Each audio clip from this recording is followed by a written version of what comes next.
رسول خدا صلی اللہ علیہ وآلہ وسلم نے فرمایا ہے کہ ایک صفت ایسی ہے جو اسے نہ چھوڑے اور پکڑے رکھے تو اس کے اختیار میں دنیا اور آخرت ہوگی اور وہ بہشت کو حاصل کر لے گا۔ آپ سے کہا گیا یا رسول اللہ صلی اللہ علیہ وآلہ وسلم وہ صفت کون سی ہے؟ آپ نے فرمایا وہ تقویٰ ہے۔ جو شخص چاہتا ہے کہ تمام لوگوں سے زیادہ عزیز ہو تو تقویٰ کو اپنا پیشہ بنائے۔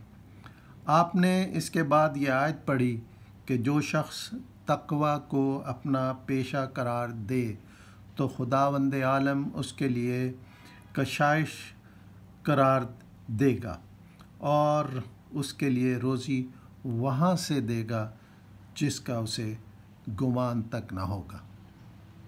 حضور پاک علیہ الصلوۃ والسلام کے اس فرمان کی روشنی میں ہم سب کو چاہیے کہ ہم تقویٰ کو اختیار کریں انشاءاللہ۔